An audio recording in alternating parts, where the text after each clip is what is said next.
What is up, guys? Today we are going to be ranking all 9 Batman films from least to greatest. So we're going to start off with the worst and then we're going to end with the best. But guys, I gotta say right now, I do enjoy most of these films on the list. I really do. Batman is my favorite hero. There are a couple films that we're going to kick off that I cannot stand, but there's some that I can get comedic moments out of. So let's get into it, right, guys?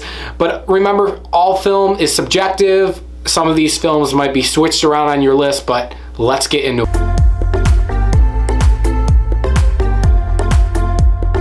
Alright, guys, coming in at number 9 is Batman and Robin, Joel Schumacher's train wreck of a film. It's funny, I ranked this the lowest because it is the worst Batman film, right, guys? It really is, but I still can watch it and just laugh at. It's one of those films that you can just laugh at, and I have fun watching it from time to time. I really do, but it is a horrible movie. George Clooney casted as the Cape Crusader.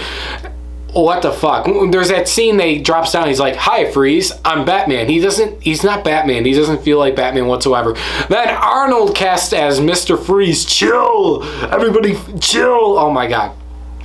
I tell you, this film is hilarious. It really is, and it's where that's why it's number 9 on the list. It is a horrible fucking film. It really is, but it's fun to watch here and there. It is, and just to get comedic effect, I think it's funny.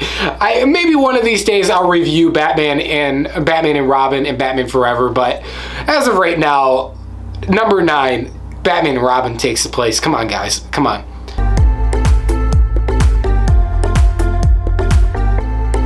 Coming in at number 8 is Batman Forever. Now, Batman Forever, for me, I get some enjoyment out of it. I do like Val Kilmer as Bruce Wayne. I don't like him as Batman, and the rubber nipples, holy fuck. Chris O'Donnell did fine as Robin. I just never really cared for Robin in these 2 films at all. I always thought he was a whining bitch, but I do like Chris O'Donnell as an actor. I like Jim Carrey as Riddler, and I do like Tommy Lee Jones as an over-the-top casted Two-Face. I gotta admit, I do like Jim Carrey as the Riddler. But overall, where this film I just don't like is the neon colors.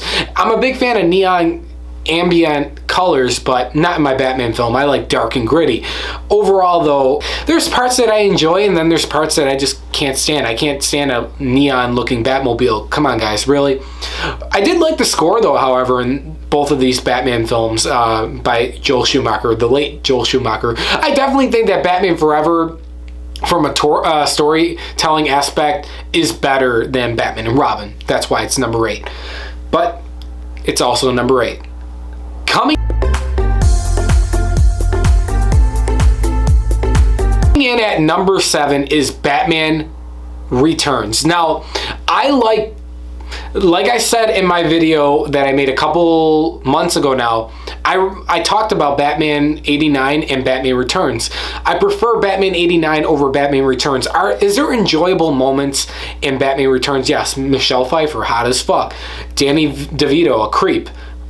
And Michael Keaton. I really do enjoy Michael Keaton being casted as Batman, but I've always said that these films, from a narrative standpoint, never really resonated with me. And Returns was one of those films that I could not resonate with. Danny Elfman's score, it's good, it's iconic, as we know, in both of these films, but I could never resonate with the storyline with Batman Returns. And the winter aspect, I thought I would enjoy it.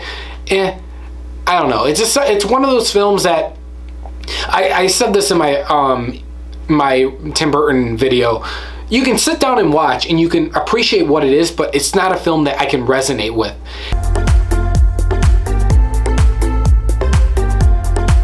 Batman 89. Now, Batman 89 has the same problem for the most. I was not a big fan of the Prince music, but I like the Danny Elfman score in the film, and seeing the Batmobile for the first time ever and introduced to this darker take of Batman. I really liked it. I did, and I love Jack Nicholson as Joker.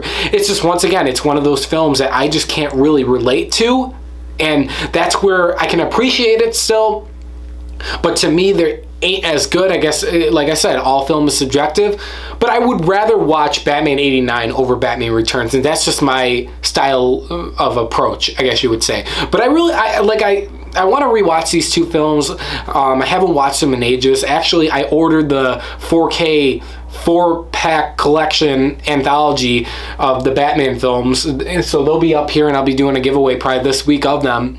And I I want to rewatch them, definitely. I haven't watched them in a while, and I like to go back and rewatch them.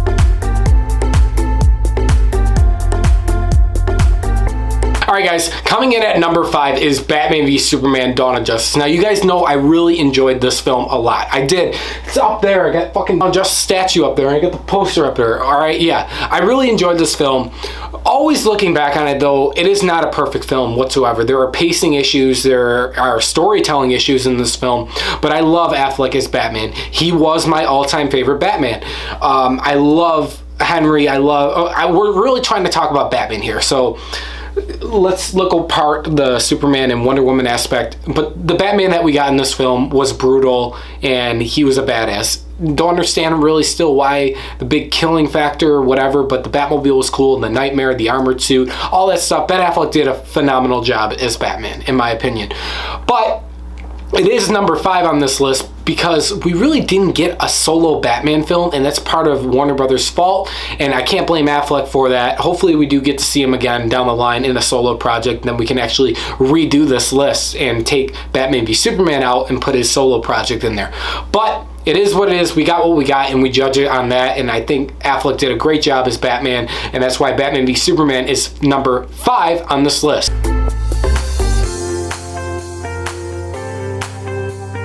Alright guys, coming in at number 4 is Batman Begins. Now, I really love Batman Begins.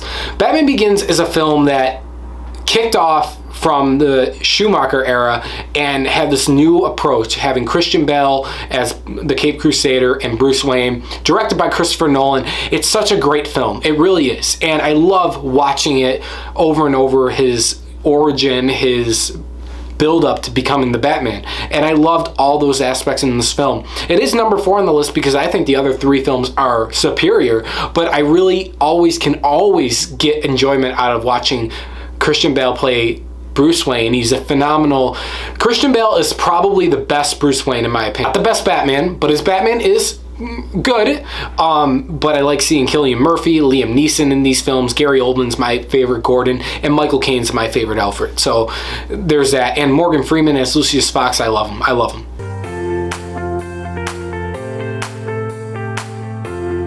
Coming in at number 3, you guys probably could figure this out, is The Dark Knight Rises. The Dark Knight Rises to me is personal, and I really love everything about it. I love Tom Hardy as Bane. I love seeing Christian Bale his final act as Bruce Wayne and Batman. We get a lot more Bruce Wayne in The Dark Knight Rises than The Dark Knight or Begins, but I loved it, and I love seeing the more humanity look of Bruce Wayne. I love the whole story. It's not a perfect film. I know that. There's a lot of plot holes in the film and some subplots that don't go through, but an incredible score by Hans Zimmer and Junkie XL.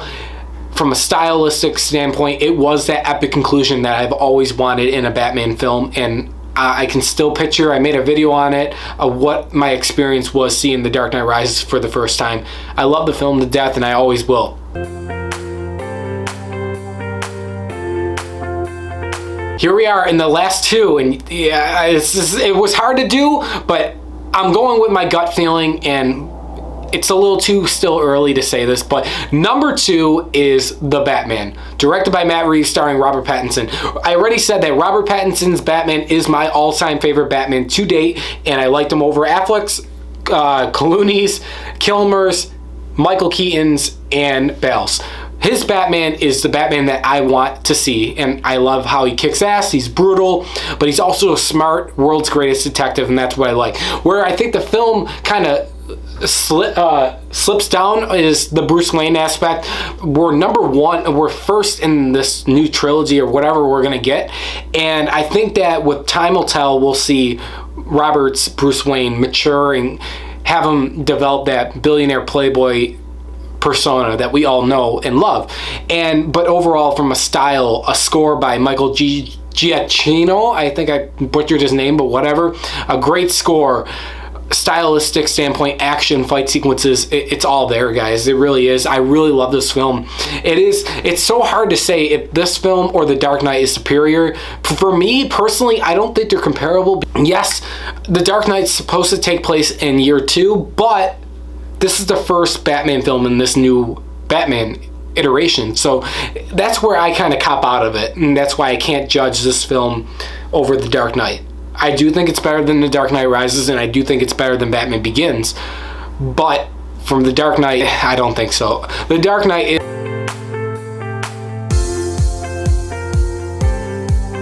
it will still, that's why it's number one. The Dark Knight will still always hold that standpoint, but it's scary that the Batman really came close to it.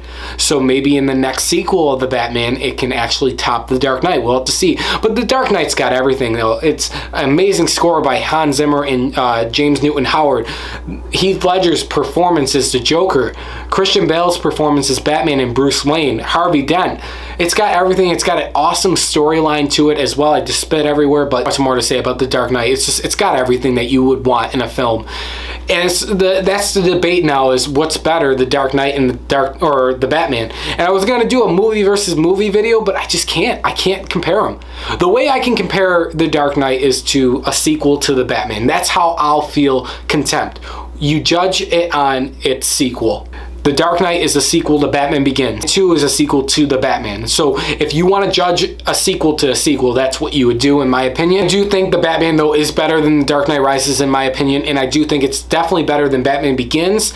So I could compare Batman Begins and the Batman. I could. The Dark Knight and the Batman, I can't. So The Dark Knight is number one of all the greatest Batman films of all time. The Dark Knight takes the number one spot. Still, we don't know what's going to happen in the future. But guys, let me know in your thoughts below in the comment section. Do you guys agree with my list? What are your guys' ranking for 2022? You guys agree with me or not? Thanks for watching, guys. Subscribe for more, and I will see you guys in the next one. Bye, guys.